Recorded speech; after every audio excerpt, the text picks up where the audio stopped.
So tell me where you wanna go. Yes, we're here, everybody. We're here. I'm Frank, And I'm and this is Sarah. Sarah. And Hello. Sarah, I should say something because I got a comment last month, and I was like, oh my gosh. So there was a comment that said, "What does a Sarah movie mean?" And I realized, oh my gosh, we're kind of new to the Chief Brody Rules channel because we started on I Want My TV Now. We're kind of going to the Chief Brody Rules channel, and I realized, what if someone hasn't watched a year of our show? We just need to give a description. We Yeah, should do just like what is a Frank movie and what is a Sarah movie? yes. Okay, so just introduce yourself and Okay. what a Sarah movie is. My name's Sarah. A Sarah movie. This is a great question. And I don't know if it can be answered in a very concise or direct way, but I'd say the features of a Sarah movie are that it has some sort of like great story, or like it's either like really sad or really funny, or it's like deeply thought provoking, like psychological thriller. There's probably a scene that has like some sort of like bowel humor in it. That's like a pretty big, like, especially for the comedies. That's a pretty big check on the box there. Yes. Um, or it's animated. I don't know. Do you It's think very that heartfelt, I would it's feel. I feel like heartfelt? a Sarah movie is very heartfelt. It's a very emotional. At some point, you'll probably cry or have some sort of funny bowel movement. That's definitely a Sarah movie. What's another Bonus one? points if it's both in the same movie. Yes, different movies, but like you feel both the same. And then like definitely heartfelt, and then definitely like either having to do with emotional growth or a change. Mm-hmm. I would say that's a Sarah movie. Transformation. Yeah. Yes, Or just yes. like a super like great sci-fi, psychological, like consciousness, like spirituality, like out there kind of movie. Spirit, religion, science, math. Basically, whatever the guy said in Tron Legacy. It's all Yes. there in the grid. That's a Sarah movie. My name is Frank. I'm Chief Brody Rules on this channel. I've been editing for years. My kind of movie is definitely something dark.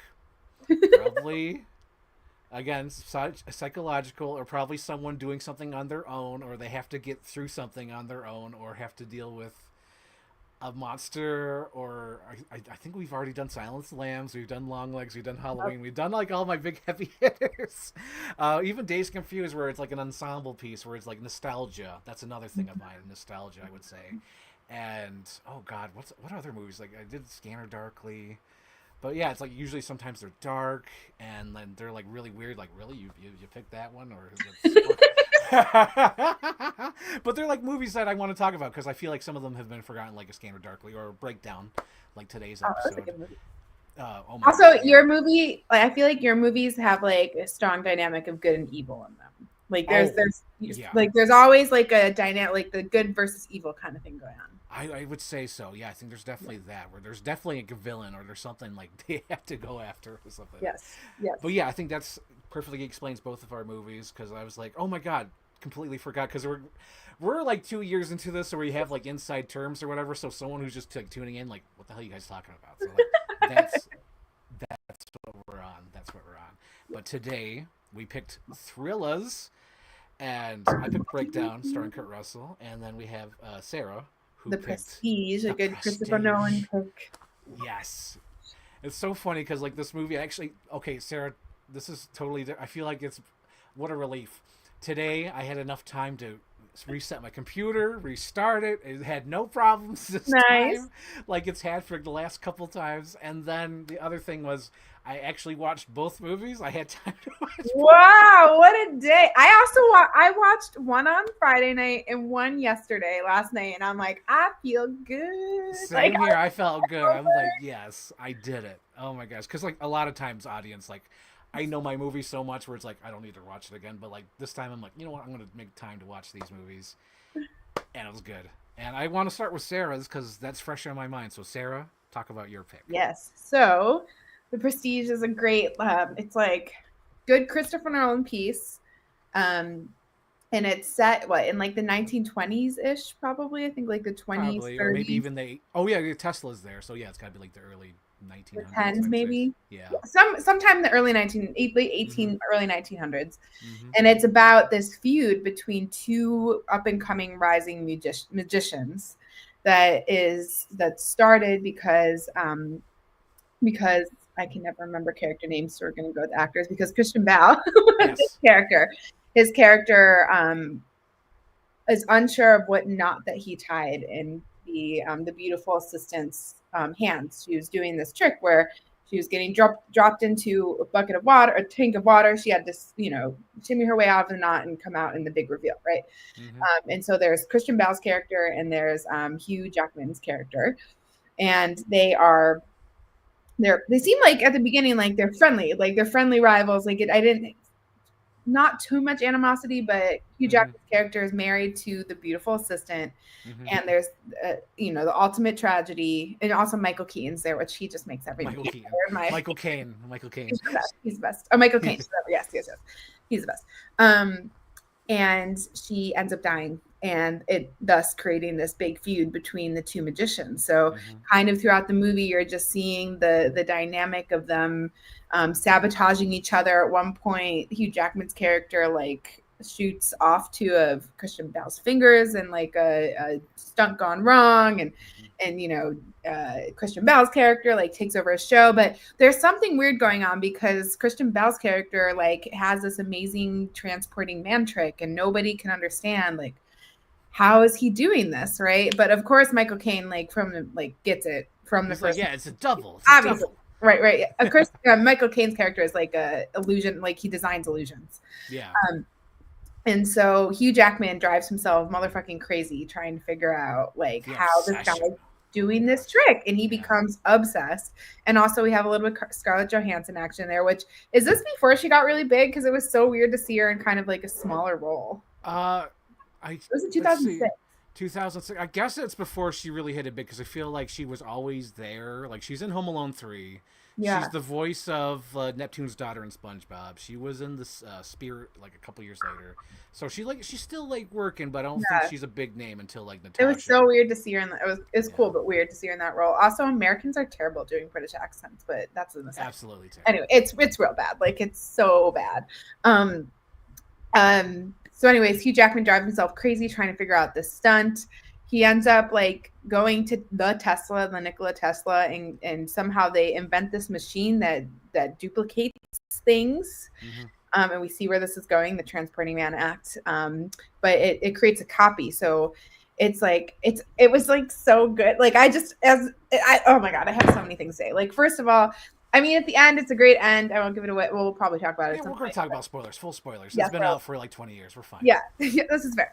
At the end, the tricks are all revealed. But what it's really cool is I was kind of reading, debriefing the movie last night, because it was one of those movies where I think about halfway through, I started putting it together. I'm like, this is your first time watching this. So it's actually funny. Ari wanted to watch this really bad, a couple years ago, and I instantly fell asleep because I think I was just really tired, and then he just gave up. But last night I stayed awake, and I was like, "Oh my God, this movie is so good!" Yeah, it's my first time. It was so good. Oh my God. I think I've seen different parts of it through the years. I've just never watched it beginning to end. Wow. Okay. I know.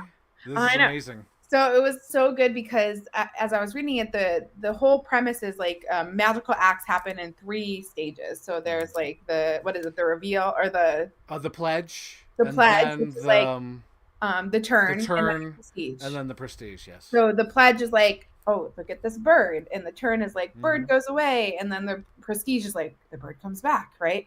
So that's actually the way Christopher Nolan filmed this. Is the first brava. The first part is the turn, whatever what it's called. Yeah, the turn. Oh, the pledge. Reveal. The reveal. Yeah, the pledge. The the pledge. Whatever it is. The pledge, and then the middle of it is the turn, and then the end is the prestige. And, yes. And I think about halfway through, because I was when Christian Bale he meets his wife Sarah. Yes. And suddenly in her apartment, right? He walks her home, and you see him walk away, but then he's in the apartment. And I was like, wait, this okay, we're either talking about some real ass Harry Potter magic shit here. There's something going on. There's no how did he get into the apartment? So that moment stuck in my head. And then maybe halfway through, I realized I'm oh, this guy there's this bodyguard he has that follows him around. Yes. I'm he has either a body double or a twin or something. I believe it's his twin, because they kind of hint that when the little boy is watching the two birds, and he says, "What happened to his brother?" So, and not only that, but he's obsessed because he's like, "I got the idea. I got the idea." It's because he probably already knew he had a twin brother, so Yes. they're in it together. Well, that's what's I love the little. I really enjoyed the little breadcrumbs in the movie. Mm-hmm. Like, um, one of the big giveaways for me was, oh god, it was just in my brain. What was it? It wasn't the little kid. It was, oh, when at the beginning, Michael Caine says, "Go watch this magician and figure out how he does this trick, and if whoever wins gets time with an agent." Yeah. And it's like this old crippled man who carries this, who reveals this giant goldfish Mm-hmm. thing, right? And he just pulls it out, and like Christian Bale gets it right away. Like he sees him walking out after the thing, and you think like he's so crippled, there's no way he could carry that between his legs. Yeah. But Christian says, "Oh, it's an like this whole thing is an act. Like he lives his act." And I think that was the like, gimmick. Yeah. That was a big theme in the movie. Is like this, like it seems Christian Bale was like very committed to the artistry and craft of magic, whereas Hugh Jackman wanted the love and admiration of the people, right? So I thought that was interesting. Of like that was a really good breadcrumb, and one of the things that made me put it together is like, oh, he has like an actual second person. But yeah, anyways, it was really good. I very much enjoyed it. What do you think, Frank? Okay, so my history with this movie is when it came out in 2006. This was a time where like there was like nothing in the theater, and I remember like at the same time it was like The Illusionist and this movie, The Prestige, and we're like, we want to see a movie, so let's go see a movie. This one is directed by the guy who did Batman. Let's go see this. And we enjoyed it. It was really good. I remember when this, like, you know, watching it, like, oh my god, like the reveal of you find out that the guy had a double, and the whole thing is like, ah. But like on the second viewings and whatever, it's very obvious, and it's so funny too because like the dialogue and all the clips, like it's giving you all the answers. Yes. It's telling you like everything in this movie is telling you what's happening. Like even the beginning of the movie, you know, when you see like all the like you already get your answer. You see like all the hats. Yeah. And then the next thing also gives you the answer because you see all the double of the canaries in the cages. Yeah. And then Michael Caine, you think he's explaining it at like a testimony. Because in the beginning of the movie you hear like, oh yeah, he killed somebody as a testimony. But it's not really a testimony because he's kind of explaining it to the little girl because that's at the end of the movie because you find out the part when he's teaching the girl like the trick. That's right before what's his name? Albert. Albert comes up, the dad, the real dad, picks her up at the end of the movie after the guy got hung. Oh my god, the cat! The cat! How is he? What's good? Would it be like a quick side note zoo story? Side note, yep. Sidebar. So, you know, animals frequently try to unalive themselves because they like their parents spending a lot of money on vet bills. This is my theory on animals. Oh my god, did he try to unalive himself? So this week, I was like, it was early in the morning. I was like half asleep, like going pee in the morning, and homeboy is hungry and like feed me, and he's like being a little jerk, and there's a piece of tooth floss just hanging out the front of the garbage can. And he is like, you know, he likes to eat things when he's like, I'm hungry. So he just starts like chewing on it. And I'm like, no. And I started freaking out. And he like sprints out of the bathroom. I'm literally running after him with my pants around my ankles, trying to get him. And by the time I get to him, I'm literally doing like a full on Tom and Jerry around the my gosh. table. Full Melissa McCarthy. Oh my gosh. And I finally get to him and see that there is no tooth floss anywhere, and I'm like, oh my fucking god, like this shit gets caught in the intestines and like can really mess animals up. So Ari rushes him to the vet. The vet has to like, their only option really at this point is to give him something to like, you know, puke it out, which only works in 50% of cats apparently. So they give him medicine, he's not puking, not finally he does, nothing comes up. So basically what the vet tells us is for the next week you need to bulk feed him. Like a high fiber diet. Oh my god, what a heist. So finally Friday was a week. He got like triple the food all week. He was just happy as a pig. What a heist. And at the end of it, we have yet to find this tooth floss. It may or may not. Yes, it is gone. We are in the turn. The Prestige it's not been revealed. Abracadabra. Yeah, there was no floss. He hid the floss. He wanted food because he knew he's been losing weight. He's been doing so good, and now he looks chunky again. 1 week, undid all of these months of work. And now he's fat again. He says yes. Oh my gosh. But Zeus, that's amazing. this cat. Zeus. Yeah, so Zeus is a cat. He's been showing up for like the whole, I think, show. And Oh we yeah, get updates of him. So, audience, his name is Zeus Zeus. is on a weight loss journey. He's on a weight loss journey. He's Yes, trying he to is. find himself. Okay, so back to the movie. Okay, so like it reveals the end in the beginning of the movie, and then like throughout the movie, all the lines of dialogue: "Do you love me today? Yes, I believe you. No, I don't believe you today." And then you find out the reason why is because he's been living the gimmick with his brother. They've been switching lives, the same life, and they're making that sacrifice. And one of the brothers falls in love because like the one brother loves magic. He loves finding out the new tricks and whatever, and I believe that's the one that falls in love with Scarlett Johansson, and the one that's helping him out is the soft-sided one. He also loves magic, but he loves Sarah, the Rebecca Hall character, which I love. Oh my god, I love Rebecca Hall. Rebecca Hall's the best. Yeah. She does a lot of great movies. She was in the King Kong movies. She is in that movie, like Hell, no, not Hell House, but like some movie, the Haunted House movie that came out a few years ago. Really good movie. But yeah, she's in this, and then the lovely assistant. I was like, oh my god, she's in this. The lovely assistant is actually Miss Sympathy, Agent Sympathy from the Rocky and Bullwinkle movie, which makes me smile. She's in this movie. And Sarah, did you notice that even Michael Caine is respecting the gimmick? Because in the beginning of the movie, they say, oh yeah, you could just open that up and then pop the lid open and it's fine. He was protecting the gimmick. He could have easily opened that up, let the girl out from drowning, but he was playing the gimmick, so he didn't do that. He hit it with the axe to keep the gimmick alive. So, and not only that, but I guess they didn't know CPR. I'm like, nah, that was like 30 seconds. I was like I was yelling at Ari. I'm like, nobody, just like hit her on the back a couple times really hard, like turn her on her Air and side. with a good air. Oh my Like gosh. she was in there for 1 minute. Like people live longer underwater. Yeah.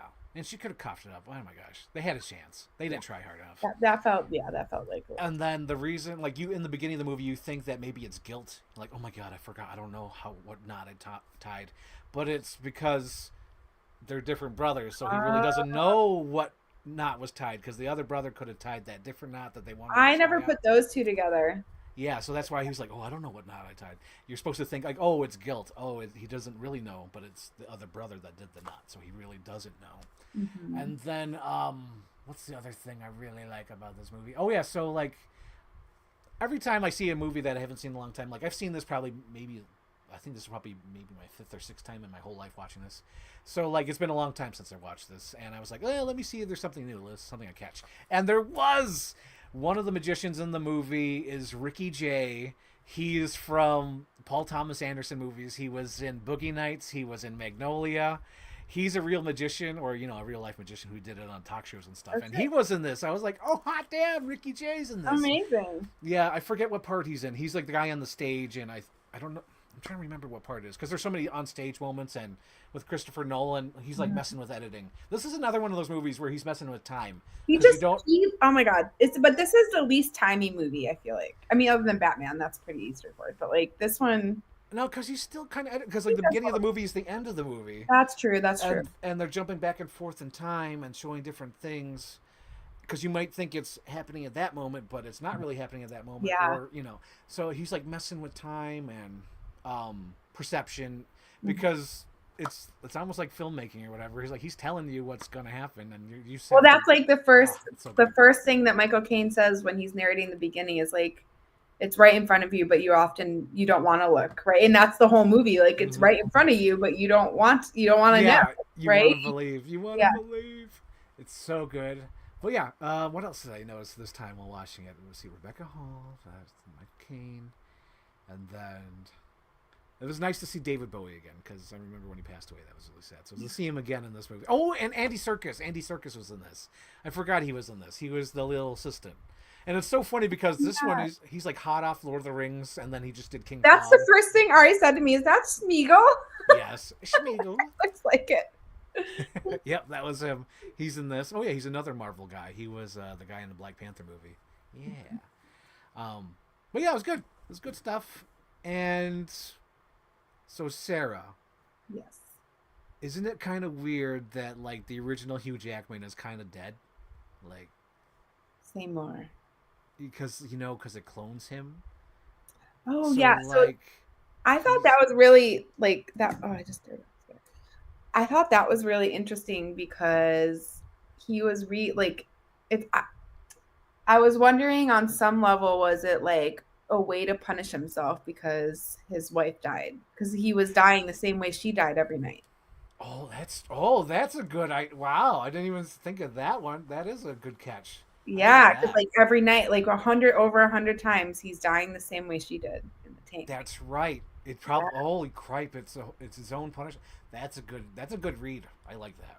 Yeah, and then so that was I think at the like by the ending I'd had it all figured out, but I felt like I missed something because What you like what you feel like you missed? What happened? I wasn't sure because like the way that right at the end he kills him and then he pans out and you see Hugh Jackman in the was that just and then I went on a whole rabbit hole for like 30 minutes of like and Ari's trying to talk to me about the movie. I'm like, shut up, I'm trying to figure this out right now.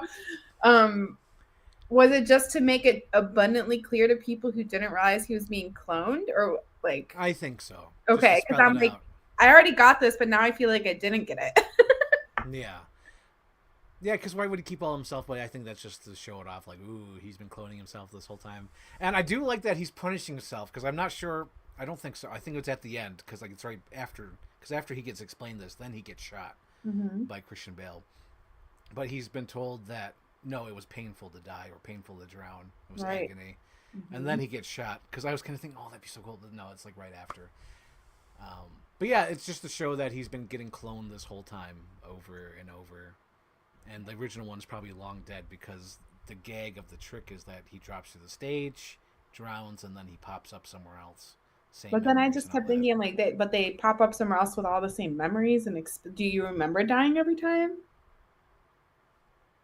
The other thing that I thought was interesting That's a good one. is when at the beginning when Michael Caine he's just starting to make it big, Yes. and he's showing him the trick with the bird where you have to kill the bird every time. Yes.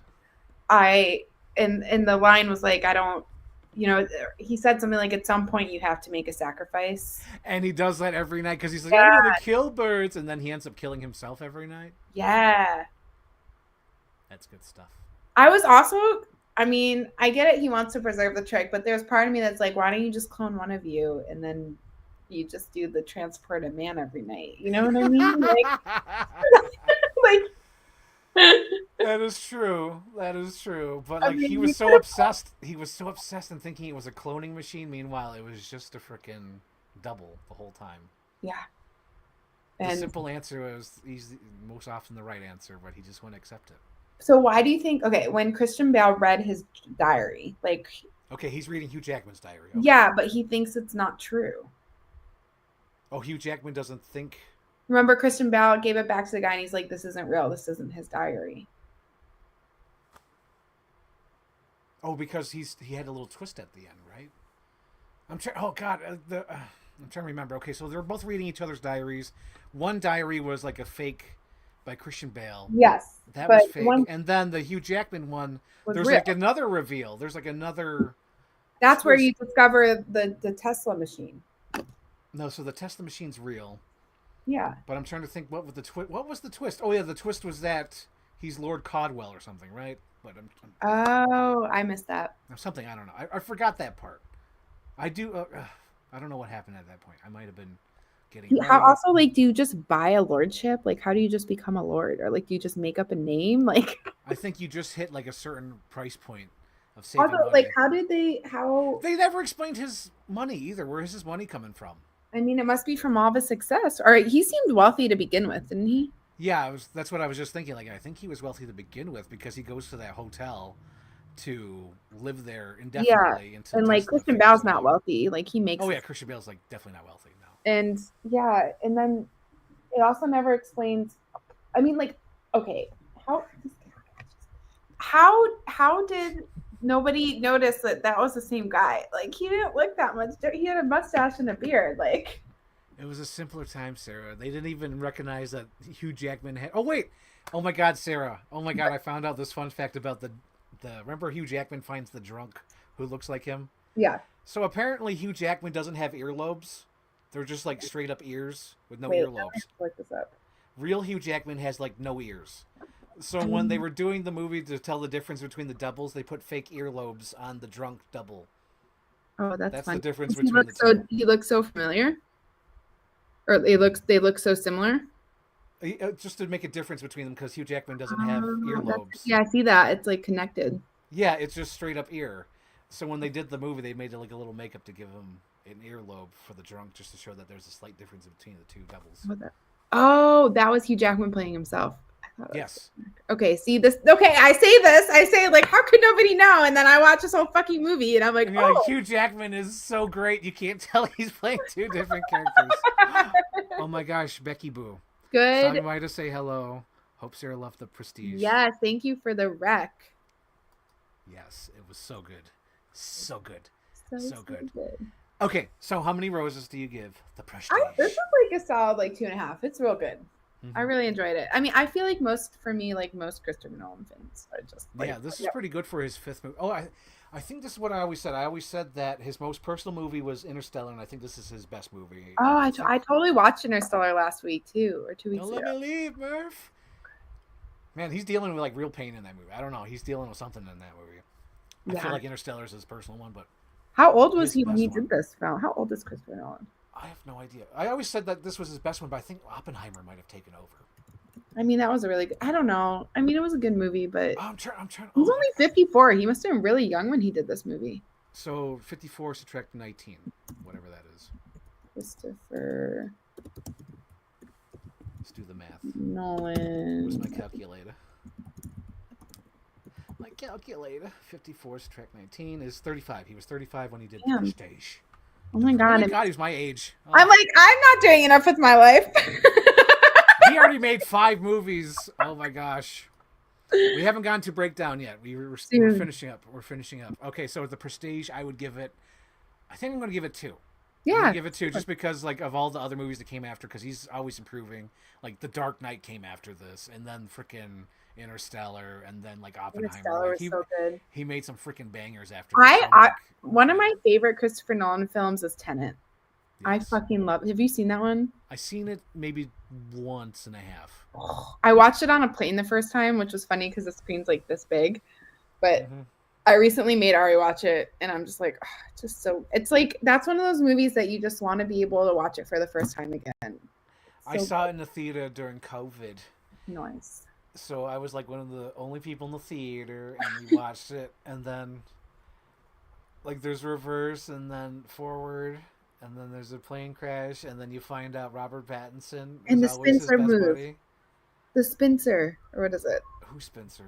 There's the pincher move. The pincer.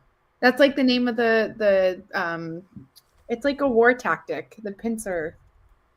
I have no idea. Pincer move. I just know that Robert Pattinson was always there, and he always will be there. And then it's sad because it's like, this is the beginning of the journey for you, but it's the end for me. Oh, I know. And then you see, like, you know that Robert Pattinson sacrificed himself to save. He's going to sacrifice himself. No, Ron, no. What he does, and then freaking, I forget that Aaron Paul. What's his name? Aaron Tyler Johnson, the fucking Craven. The Craven's in that movie. He's somewhere in that movie. Craven's in it. And then Kenneth Branagh is in it. That's cool. And then the tall with the Amazon. What's her name? The Glamazon, the blonde lady. Yep. She's like super fucking tall. She's like 7 feet tall. She's in that movie. And I liked in that movie because they mentioned Oppenheimer, and it was because Robert Pattinson gave him the book, and it was like, oh man, that's so great. I know. Okay, a pincer movement a double envelopment is a tactic which forces attack both flank sides of an enemy formation at the same time. That's what they were doing in the movie. Was like, it was like reverse and forward attack. Yeah. Oh yeah. Yep. It's so weird. I watched it once though. It was fine. I'll watch it again at some point. I'm sure you'll be like, let's watch Tenet. Well, this movie, maybe not this month, but this movie is coming up at some point. It's a good one. We have an idea for the next show, and I agree with that one. But at some point, I'm sure you'll recommend Tenet, and I'll recommend Deja Vu, because one's the father and one's the son, and they're both being on time travel. Love it. We'll do that. I love a good time travel movie. Yes, I love time travel myself. Oh my gosh. It's one of the reasons why I really don't. Okay, sidebar, guys. Sidebar. We're It's on one of the like so reasons... many sidebar. We're on like a sidebar of a sidebar of a sidebar right now. Yeah, because I remember people were like, "Don't you like the new Planet of the Apes movies?" And I'm like, "They're okay, they're fine." And I realized after rewatching the old ones, I'm like, "Oh, I like the old ones because they have to do with freaking time travel and the effects of time travel. And if you can change your past or you can change your future, can you avoid the same mistakes that you did before?" I'm like, "There's so many things going on in the original Apes movies, and the new ones are like, apes and humans, they don't get along." It's like, whatever. There's no time travel shit in the new stuff. Boring. But anyway, 2, and then our favorite scene. What was your favorite scene, Sarah? Oh, favorite scene.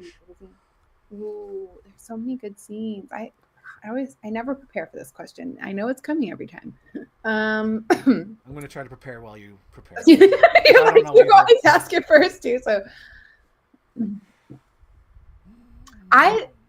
what scene? I like the. Oh, I remember. I really enjoyed the scene when Christian Bale comes and takes over his show and like strings up the double. Oh yes, that's. I just thought that was he looked like a cartoon villain with his like mustache and like his little mustache and then the top hat and then showing that the Hugh Jackman's all tied up. Yeah, it just felt so like there's something about that scene that felt like Tom and Jerry or something. Like it was like, come see my show across and it also felt like very magician humor. Like I'm gonna I'm gonna take over your act, and I don't know. I just like that scene. It was a moment of levity, I'd say. Yes. My favorite scene, and I love it because it stands out more on rewatch than the first watch. So there's a scene in the movie where they bury Albert. It's so funny. They don't even look at Albert. Yeah. They put him in the box and they bury him alive. And then the next scene, they switched. So Albert is no longer Albert. He's the main guy. And the guy who dug him up is now Albert. And they go to dinner and he's getting drunk because he's like, I just fucking went through this horrible shit. I'm going to live life. I'm going to do whatever the hell I want. I went through some terrible shit. I don't give a shit. I'm living it up. I'm going to act this way. I don't care. You didn't go through what I just went through. And nobody understands because he's so upset about being buried alive. Oh, but he can't reveal that. He can't reveal it though. Wait. Was that Sarah's husband? Okay, so Sarah's husband is the one who digs him up. And then the one buried is the one dating Scarlett Johansson. Right? Okay, and that's why he brought Scarlett with her. Why he brought her with him to dinner. And well, they were all going to dinner because they both girls don't know who's who. But right. But the idea is that the husband dug up the guy, the magic guy. Yeah. And the magic guy is really pissed off about being buried alive and going through that crap. But they switch roles, and the other guy's just like, "Oh God, he's doing this," but he can't say anything because that would give up the jig. So then Sarah gets upset. Mute? No, I don't think they want to give it away. Yeah. Do you think Sarah knows? Sarah knew, and that's why she killed herself. She figured it out. I feel like that's. I mean, is that really a good reason to kill ourselves? Well, it's the 1800s, and she's going through a lot. Okay. And she's Rebecca Hall, and Rebecca Hall always plays depressed freaking characters, and she's going to kill herself. Or maybe it's even like Oppenheimer shit, because in Oppenheimer you see that one shot of the glove of the girl being drowned. Yep. So maybe fucking Albert, the magic guy, killed her. We don't know. No way. There's no way. Well, he loves his brother. Yeah, I can't get on board with that theory. Okay, but he loves his brother. What happened to the brother? Okay. So we come to the second movie, which Shane has been eagerly talking about in the comments. It was actually quite good. I was very impressed with it. And it was the perfect length for a movie like this. So perfect. You have no fucking idea. Okay, so Shane Ford says the Breakdown saga continues because about 2 years ago at this point, I made a little solo video where I reviewed it. Mm-hmm. And then Shane Ford also says, I always thought J.T. Welsh looked like Gary Oldman in this. I guess so. A little bit. Okay, a little bit. A little tiny bit. A smidge. A pinch. So Breakdown is a movie that they really don't make anymore. And if they do, they throw it on Netflix and no one watches it. But Breakdown is what movies used to be. They used to be like little mid-budget movies because there'd be like the big movies and low-budget movies, and there'd be mid-budget movies, and they would come out every week, and everyone would pack the theaters to go see these movies, and this is no exception. So there's like forgotten movies like The Edge starring Anthony Hopkins, Alec Baldwin, or Mercury Rising starring Bruce Willis, and Alec Baldwin. I guess they both had Alec Baldwin. That's a coincidence. But anyway, there was all these mid-budget movies, and this is one of them called Breakdown, starring Kurt Russell, J.T. Walsh, and a lot of different other character actors. I love this movie. It's like a Hitchcockian thriller because you don't know like if it's real or what's going on, or you don't know, you know it's real, but you're slowly figuring it out with the character throughout the movie. It's wonderful. So Kurt Russell and his wife, they're moving. They're broke. They probably just spent their last bit of money on the Jeep. They're in love. They're a great couple. Like that one scene, and it's so perfect because you don't need any other scenes. You get the relationship instantly. Yeah, it's wonderful. Like Sarah, like when Sarah said this is like perfect length, this is like one of those perfect movies where it's like 90 minutes. You get introduced to what you need, and then like it tells the story, and then about probably 30 minutes in, probably when he goes outside and it zooms out and you see that tree, that's probably like 30 minutes in because that's when the action starts. And then it's one of those movies where his actions are sort of realistic, and they're sort of like, it's not, because like my mom was completely frustrated because she would have done something else, but like to me it's not that frustrating. To me it's like it's all things that probably would happen if you're just like not average man who's not action man. You would probably make these little mistakes that he did throughout the movie, and it's good. It's a good movie. Really good. It's really freaking awesome, and it's been forgotten to age of time.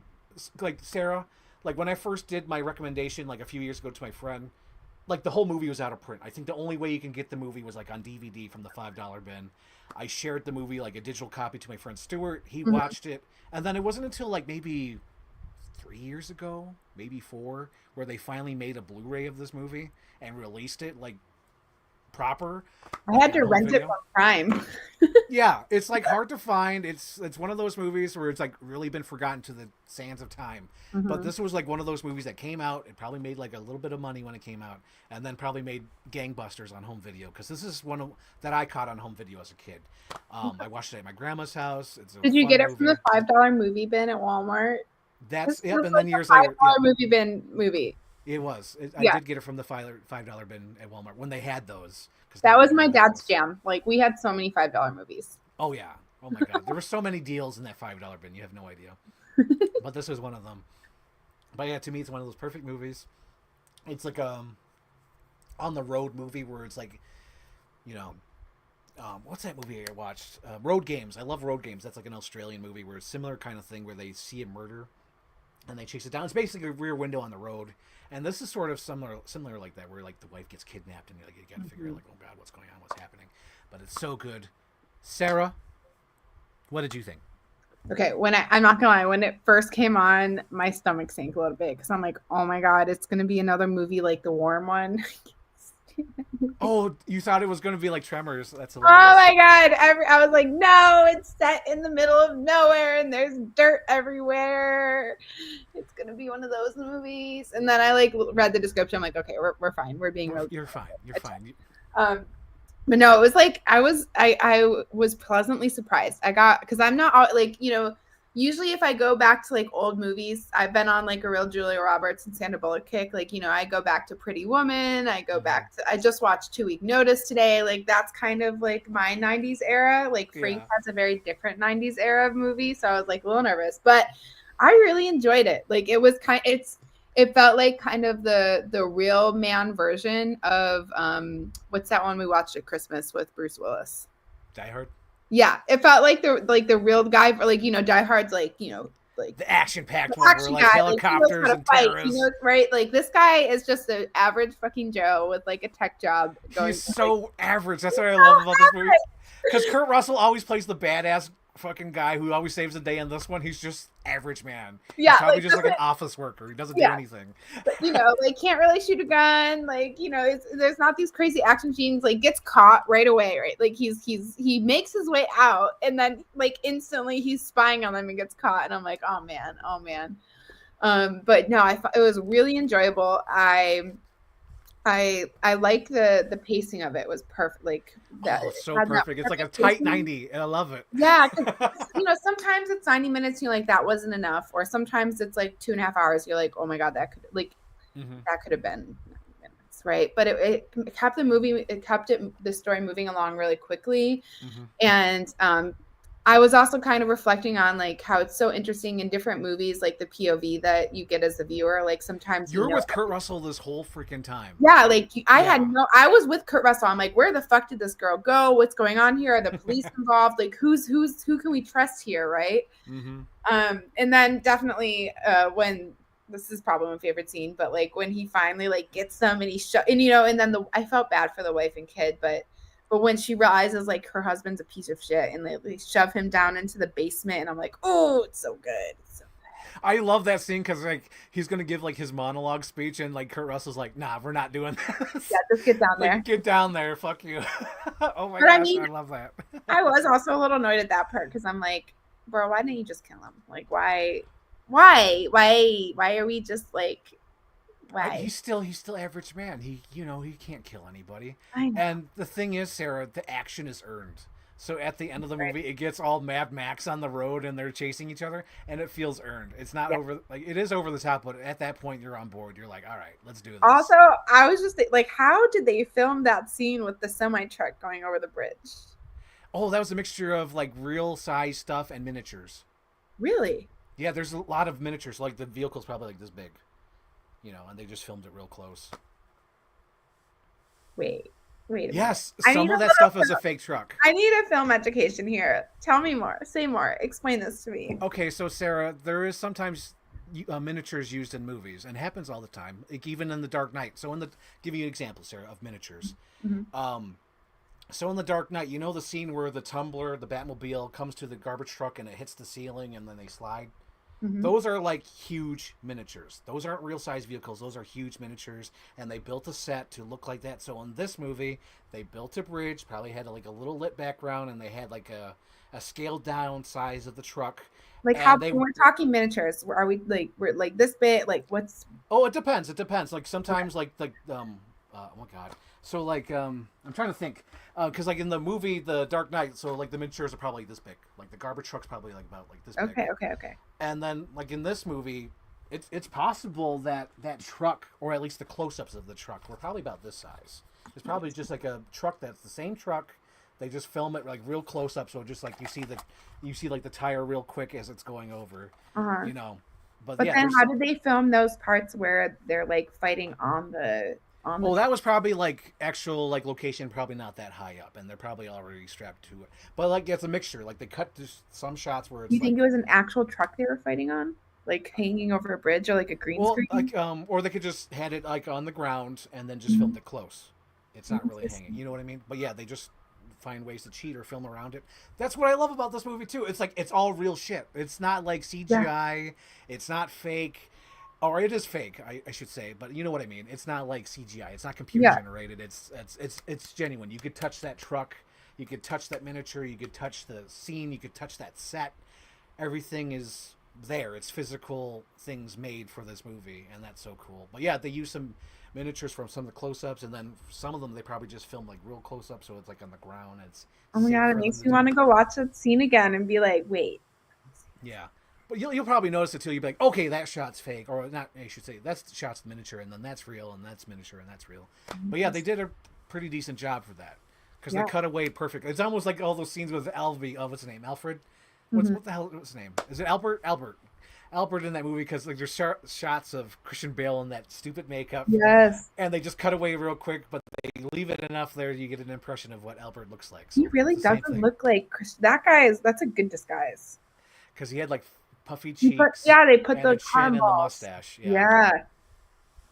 But yeah, that's the same thing with this movie. But I like this movie. There's tons of character actors. We have Swamp Thing from Con Air. He's in this with the cowboy hat who says, "Your name would be shit for brains." He's really good in this. I love JT Walsh in this. JT Walsh died way too young. I think this was like one of his last movies because he like died like a year afterwards or something. Oh, how did- Yeah, he's the guy. He's the main bad guy, and he played like a couple bad guys prior to this. Oh Like yeah, I recognize him. He was in wasn't he in The Grizzled Christmas? No. No, who is he in? He looks so familiar. I think the only one I can remember at the moment was that he was in No Way Out with Kevin Costner. I think that's the only one that stands out in my Oh, A mind. Few Good Men. And A Few Miracle Good on Men. 34th Street. That's the one. Yes, that's the one you're talking about. Yes, he is in Miracle on 34th Street. He's the one who's the lawyer. Yep. Yep, yeah, you're absolutely right. Yep, he's in that movie. Yep, okay, you got this. Okay, I was like, Christmas Vacation, what? I But yeah, like. I it's know Christmas he's in a movie. Christmas movie. Yes, definitely. He's in this. And then even The Cop. The Cop is from my favorite movie ever, Cliffhanger. Um, Quaylen, Eric Quaylen. But yeah, he's in this movie. And then who else is in there? Another character actor. Oh yeah, I know he's not Long Nose because like everyone calls him Big Nose, but his name is like Big Ears or something. I forgot his name, but he's like the little country boy who's like, I know where your wife is. He's another character actor who shows up in this movie, which I love. That's great. But yeah, it's full of character actors. Kurt Russell's in this. Love it. Wonderful stuff. But yeah. Okay, let's see. Is there anything else to talk about? So there's the chase at the end. He's at the gas station. He's on The the side of the donuts. truck. Oh, I love the donuts. $90,000 or 90,000 No, that donuts. was so good. You ain't no goddamn donut king. And Oh, also, okay, one other part to talk about. Okay, the scene where he like duct taped the guy on the neck. That was a good scene. I was like, damn, I've watched a decent amount of action movies, and that's a new one. That's a new way to torture somebody. Yes, that is one of my favorite scenes because it's like so funny because he's like average Joe man, and then he just like ultimately loses it. He says, "I bet this thing stops on a fucking dime," and he hits the brakes. And he's like, "It's so good, Sarah." And oh my gosh, but yeah, you're right with like the donut thing.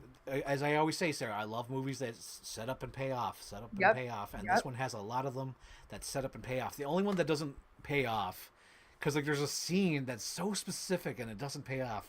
But JT Walsh goes to his son and says, "Here's, boy, I gave you the Swiss Army knife," and he like clearly says it, and there's like a shot of it, but nothing happens with the Swiss Army knife. Like, why? Like, why? Maybe there's a scene that's deleted where maybe the boy stabs him in the leg or something. I don't know, but like, why?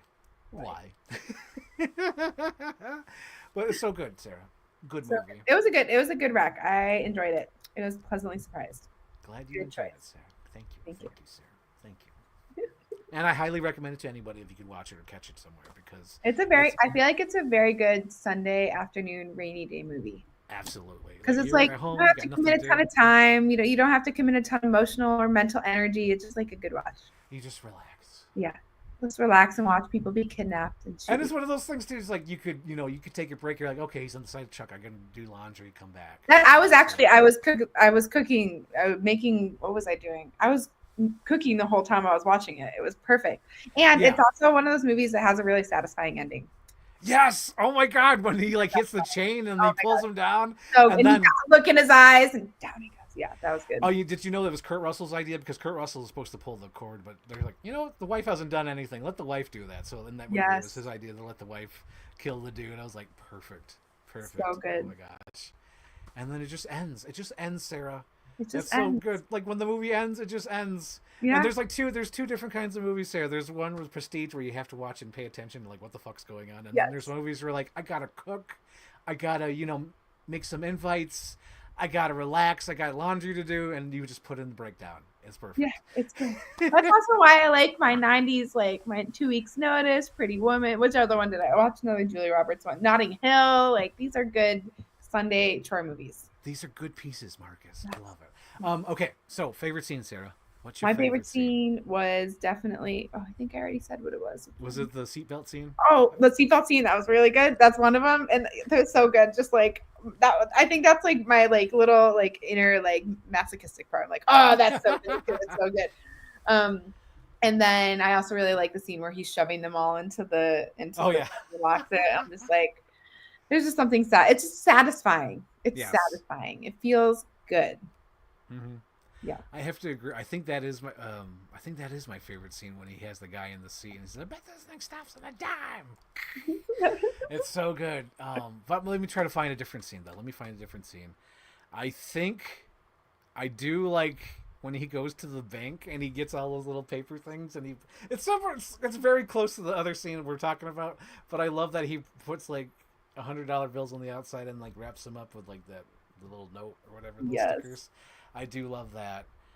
What's another scene I like? I do like how all the cars explode at the end. Like they just like turn over and then That was good too. I was like, whoa, that was really dramatic. Because like all they do is like sort of flip over like casually, but then they go. Wait, do they also use miniatures for those kind of car explosions? No, those are probably real cars because those are like shitty cars, so they could just do whatever. Got it. Yep. Because there's some movies where they just like use real cars, like Blues Brothers. It's just incredible where they just have like these real cars just crashing. I love it. Let's see. How many roses? How many? I say it's solid 2. 2?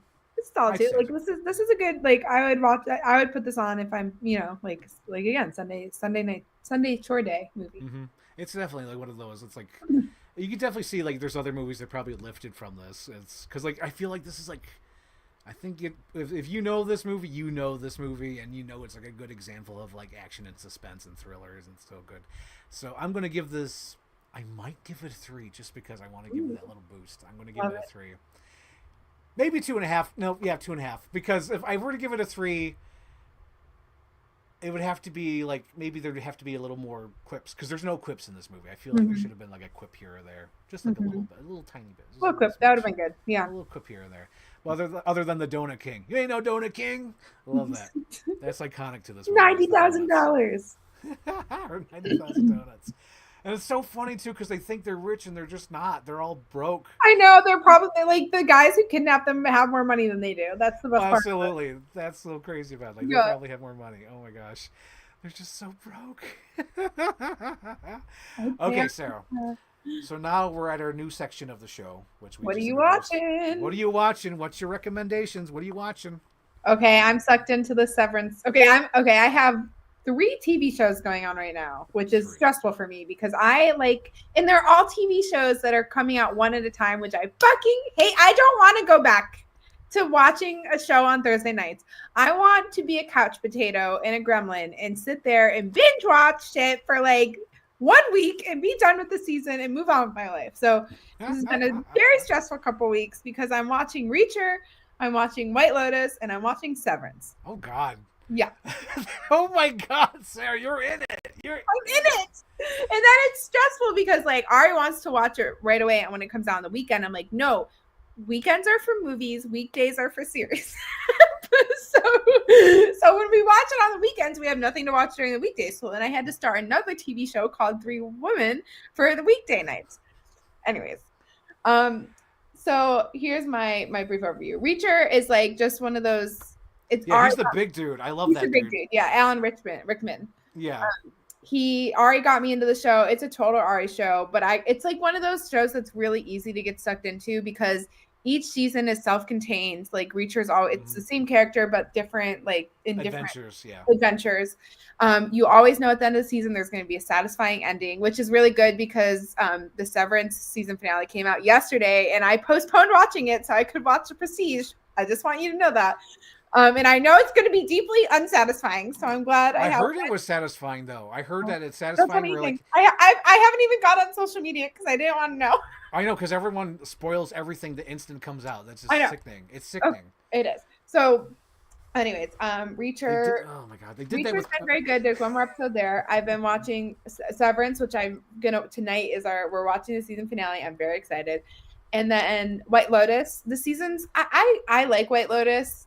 This season's definitely been a bit slower, but I just have high hopes. I think he's going to bring it all together. And I think it's one of those, this season is one of those ones kind of like The Prestige, where I think there's a bunch of breadcrumbs but they're so subtle that you never know what is a breadcrumb and what isn't a breadcrumb. So I'm just really excited to see that one all come together at the end. I don't know much of White Lotus. All I know is the viral scene of Sam Rockwell. That whole monologue. I love that monologue. It's so my God, insane. Can you imagine just like going to an audition and doing that monologue? They picked the right man for that fucking monologue. Oh my gosh. Really good. Oh my God. And then the other show I just started is 3 Women. 3 Women. And it's a true story. It has Shailene Woodley in it, which I love her. She has like the one from Divergent. Oh, okay, that one. She's the one who ate the sand, right? She ate the sand? Yeah, she ate like sand and oil. Like she's one of those people, those hippies.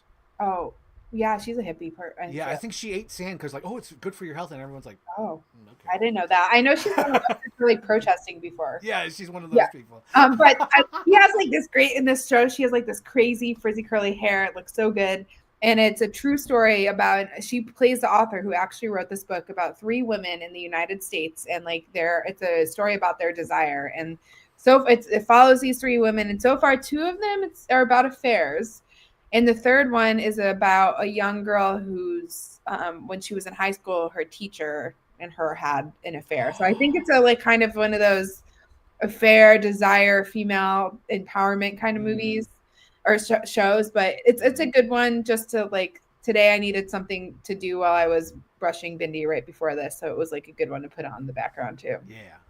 So that I have a lot going on right now. You really do, because like with Severance, I know that's like a head scratcher kind of sci-fi thing. Yeah. And then White Lotus, I have no idea what the hell's going on in that show, but then I saw that monologue, I'm like, all right, okay, That's about that. that's wild.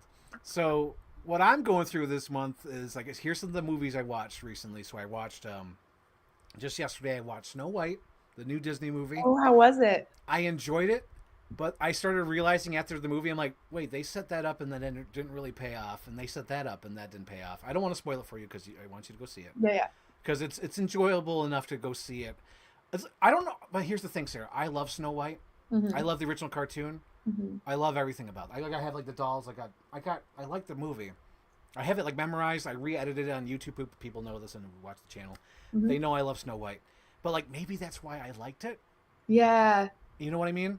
I also, I mean, Gal Gadot is amazing, and I like the main character was in the Hunger Games movie, the one who played Snow White. Yeah. Oh yeah. What's her name? Yeah. She's the one from West Side Story. Yep. I don't like any of the new songs.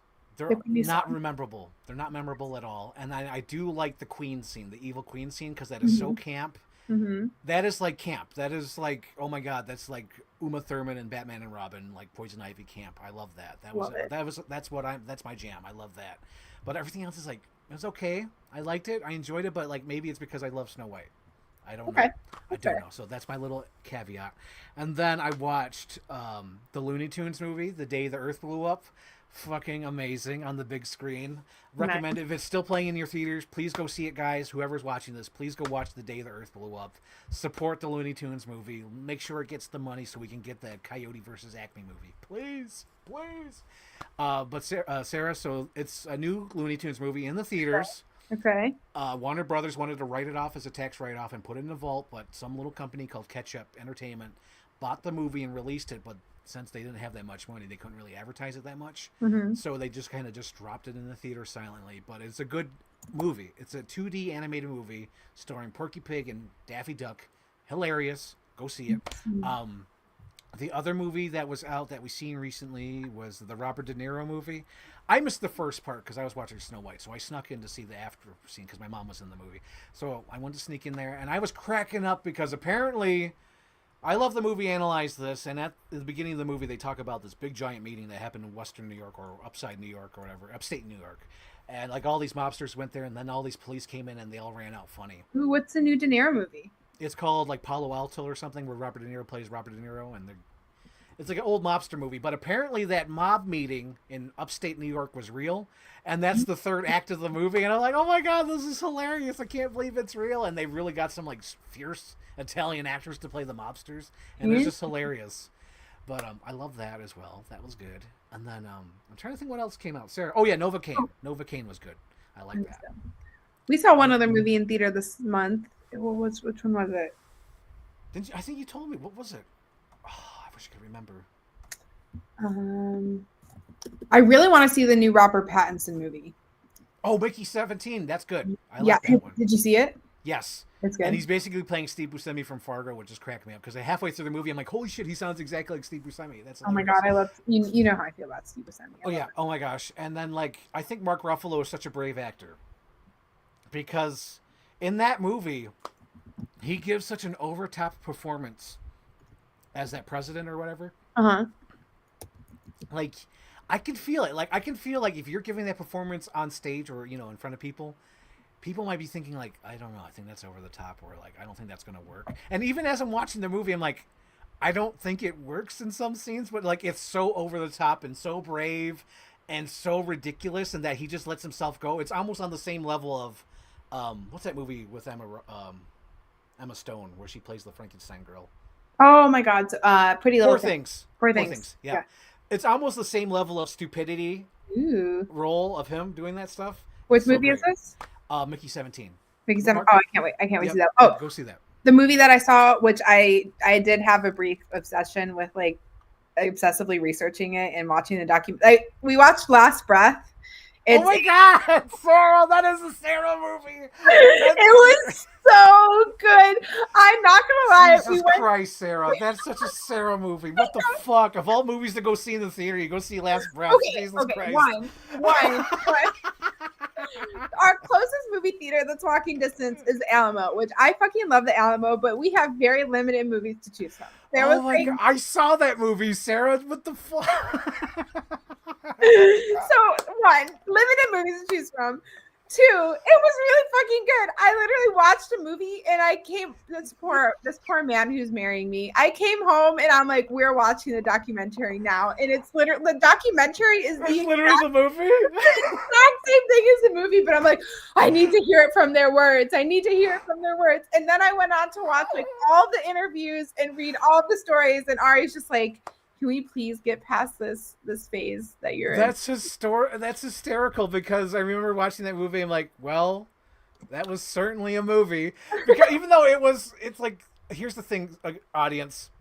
Last Breath is like, because I didn't see the documentary, but I assume it's exactly like, there was no, like, they didn't do anything over the top. They didn't make it theatrical. They didn't add like a cool Mark Wahlberg speech where he's like, my daughter's name is this, my wife is that, and we're going to stay here and we're going to jump into that fucking river because this thing's blowing up. They don't do any of that shit. They don't do any cool John Goodman shit like they did in like Patriots Day. They don't do anything theatrical. No, it's literally documentary in film form, like 100%. Like, they're doing everything technical. There's no theatrics. It's exactly what would happen in real life. Yes. There's no heartfelt speech. There's nothing that's over the top. That's exactly how it happened in real life. Yes. The actor who played the one who saved him was like a little more like lively and emotional than he was in real life. He was just like, yeah, it's just part of the job. I didn't cry. There was no speech. And actually the scene where he at the end where he comes up to him and he's saying, it's really not that bad to die. It wasn't even with the guy who saved him. It was with this character they didn't put in the movie who was the medic that was a part of their little, their thing. It's too real. The medic is like no corrupt about it. He's like he's like being interviewed in a documentary crying, and like that other guy, he just does not give a shit at all. Like, oh my God, that movie is so funny because it's like it's almost in real time. It's just so ridiculous how faithful it is to the story. Oh my God. Yeah, but also Woody Harrelson. I just love Woody Harrelson. Who doesn't, Sarah? Like, this is the Natural Born Killer. He is freaking Matthew McConaughey's maybe his brother. He's so good. I just love him. I had to see, like, when I saw it was Matthew McConaughey and based on a true story, I was like, okay, fine, let's do it. Oh my gosh. But yeah, speaking of Woody Harrelson, I'm on a a Farley Brothers kick, because I had recently watched Kingpin starring Woody Harrelson and Bill Murray, and I thought it was a masterpiece. I'm like, oh my God, because I've only seen it, I think, once before, so this is my second time. I'm like, this is like the perfect comedy. This is amazing. So I'm like, let me check out the other Farley Brothers movies. So I watched Me, Myself, and Irene, Shallow Hal, Dumb and Dumber. Oh my God. There's Something About Mary. I literally just Sarah, oh my God, there's a movie you have to watch. It's the Sarah movie. What? It's over the top, it's stupid, it's hilarious. I don't think there's any shit in it. I think there is a penis in it or whatever. There's some fucking in it. It's hilarious though. Great. Heartbreak Kid, starring Ben Stiller. Yeah.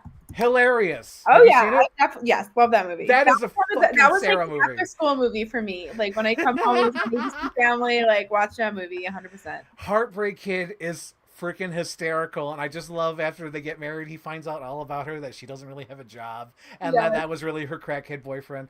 Oh my God. But anyway, I'm on that Farley brother kick, so like, love it. The ones I need to watch now are Hall Pass. That's a good one. oh God, what's the other one?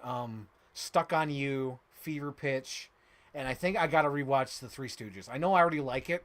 There's some funny stuff in the Three Stooges movie. Oh my God! But I know I got to rewatch that because I love their scene where like I'll get her down because there's a little 5-year-old being hung up by balloons, Uh, and they literally get like a big giant shotgun oh my to god. shoot her down. It's hilarious. Like I'll get her down. Boop, boop. Hilarious stuff. Oh my God! But yeah, I'm on a Farley Brothers kick. Love Oh it. my gosh! But yeah, those are all my recommendations because I'm like I miss comedies. I think that's the thing. I've been trying to think like why are there no comedies, and I think it's because Sarah, There's not. comedies comedies have been replaced with TikToks, Reels, Mm, and podcasts. That's where we go yeah. for our humor now, right? What's so sad? I mean, if you're like, there's some like direct to TV comedy stuff on Yeah. like what's the one that I love? The Christmas, the last, the for holiday. Like that was a good Oh yeah, comedy, holiday. Oh my God, the right? So holiday. there's like some stuff direct to TV, but there's not like big Yeah, they're theater. not in the theaters. Yeah, The they're last like one I on. saw was the Jennifer Lawrence one, which I didn't even like that much.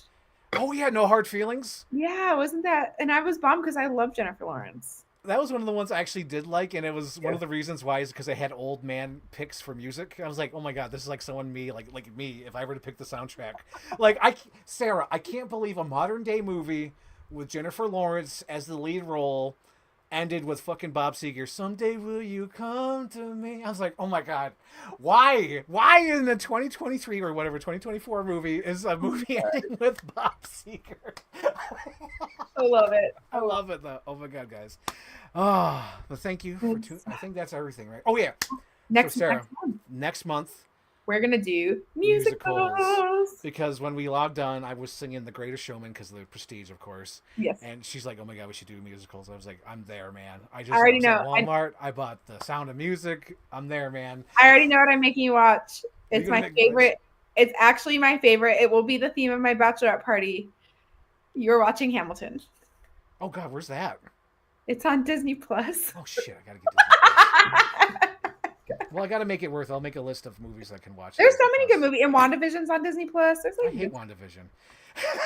I watched WandaVision when it first came out. I hated I still it. want a second season. Because she tortures the whole town, Sarah. She tortures the Yeah. whole town mentally where they want to blow their heads off. They're like, I want to kill myself. I want a second season.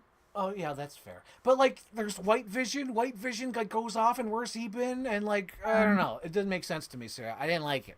Okay, I fine. didn't like it. It's okay, Sarah. It was an early 2020s movie or show. It's okay. Have you seen Hamilton? No, I've not. Oh my god, I'm so excited. It's the best musical. I can rap it all. I've done it at karaoke. People were very impressed and terrified. I'm so excited. I'm not even looking at my reaction, but I could just... Lin Miranda, whatever the hell his name. He's the best. Oh my god, it's so good. Ari's gonna be so excited we get to watch that again this month. How long is it? It's like 3 hours? It's like a 3-hour movie. It's solid.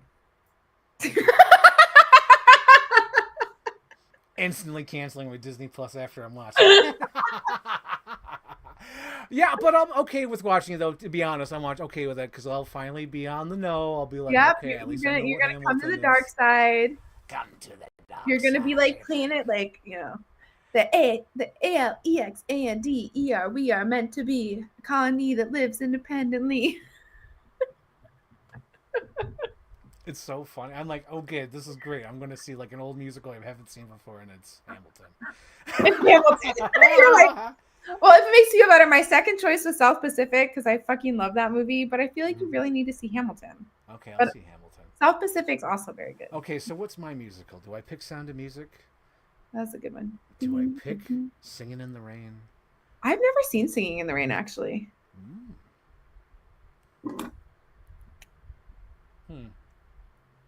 No, I think because it'll make me watch it. I'll pick Singing.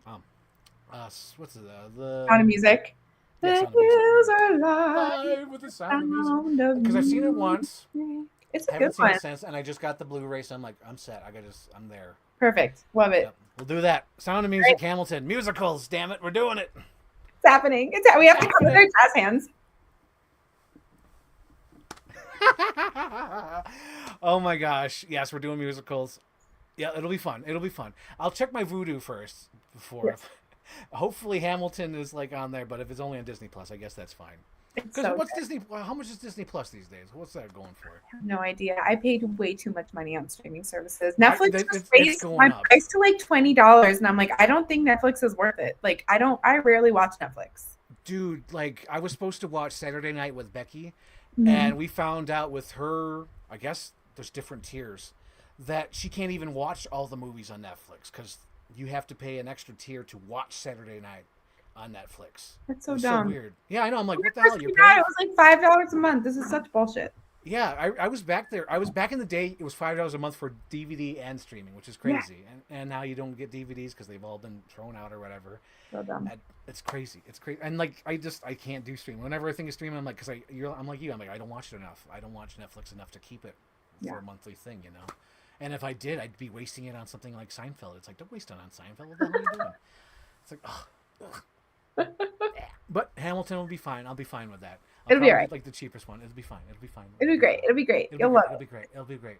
I'm sure there's something on Disney Plus that I could watch. I don't know. There's so many good things on Disney Plus. You have like the whole Star Wars universe. You have all the Marvel I don't movies. like Star Wars and I don't like Marvel. That's why I don't have it, Sarah. I don't like those things. There's all the Pixar movies. I don't like those either, Sarah. Come on. Come on. Sarah, oh my God. I know we should be wrapping it up, but God damn it, Sarah. Did you hear what they're making? And I'm like, that's stupid. It happens again. What? Coco 2. How the hell does that happen again? Like, what do you do? How does that happen again? Coco. What do you do? No, seriously, what do you do for a sequel for Coco 2? I feel like I'm not. I don't know. I feel What like do you there's do? some things that you just need to let be good. Like, I understand Inside Out too. Yeah, the girl gets older, whatever. Yeah, That yeah. makes sense. It's kind of like making a Soul 2. Like, do you die again? Like, Yeah, oh my gosh, I feel so bad for Soul because it flopped because it was during COVID and they oh, just. but Really, that was such a good movie. It's so good, Sarah. What the so flip? good. I know. Anyway, I'll watch that. It'll be Also, just on a side note, I feel like at some point you need to watch What We Do in the Shadows. good. You really are the I most feel like all serious bastard in New York City. Laszlo from What We Do in the Shadows. We're just like, Gay is in, gay is now. I New want York City. gay. You want a meal? A succulent Chinese meal? I love that guy's voice. It's so hilarious. And he's like, I love it because they do interviews like, can you say this line? He's like, I don't even remember what I said. I just say things to be funny, and like if they don't stick in his head, he just does it to fuck with them to make them laugh. I love that. New York City, gay is in, gay is now, gay is wow. I'll say his name. His name is Mike, and he was a dirty bastard or something. Whatever the line was. It's so good. Oh man. Oh my God. But yeah, at some point, I should watch What We Do in the Shadows because I do at least. You can watch that. Well, if you get the Disney Plus with Hulu, it's on Hulu. I'm not gonna do all that, Sarah. That's where they get you, Sarah. That's why you're spending $30. No, I'm definitely spending probably like $100 a month on different. I have so many stupid fucking streaming services. Oh my God. I have every streaming service. It's Do you have Paramount Plus? Yeah, because Oh my God, 'cause- no. Sometimes I have Paramount Plus because I think one of the shows I like is on it. Sonic and Knuckles. No, the Kaylee Cuoco one. Oh my gosh, she has a show? Yeah, it's based on a true story. She's like, it's so good. And Tulsa Kings. And then I have Stars because Outlander is on Stars. I need to cancel that until they come out again. What the hell's out? What Stars exist? Isn't Stars? What the hell? Oh yeah, Stars has a streaming service. Oh yeah, Stars has a streaming service. I have the Peacock one at some point. I feel like I have every. Peacock makes sense. There's good I don't stuff. know why. I feel like that makes sense because it's like Universal, right? So they must have something on there. Yeah, there's some good stuff there, but it's absolutely ridiculous. It's shameful. It's shameful. It's getting bad. It's getting bad. So at some point, we're back to cable. We're back to fucking cable. This is just on-demand cable. It really is.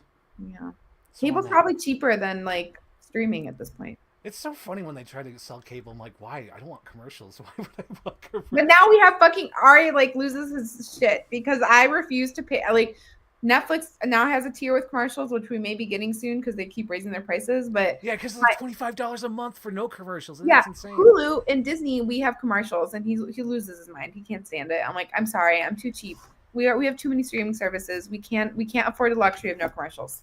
Oh, Sarah, did I even tell you for January I did Netflix for a month because I needed to watch The Wallace and Yeah. But like, I had to make it worth it. I'm like, I'm paying $25. I'm watching a shit ton of movies I've been wanting to watch. So I watched Wallace and Gromit, Carry On, the Lindsay Carry On Lohan was Christmas good. movie. Carry On was so good. Yeah. Oh That my was God. a suspenseful movie. I was anxious at the end of that movie. There's movies I gotta recommend. If you like that one, I gotta recommend like Nick of Time, Johnny Depp. That's a great one from the '90s. Another forgotten one in real time. Mhm. And then Phone Booth. That's another one. But yeah, I watched the Lindsay Lohan Christmas movie, and then oh God, what's the other one? Rebel Ridge. That movie was so good, Sarah. Have you seen Rebel Ridge? It's on No. Netflix. Check it out. That's my Check list. it But first, out. Severance first. Must Ben watch. Stiller. You're just saying that because it's Ben Stiller, and Ben Stiller's the best.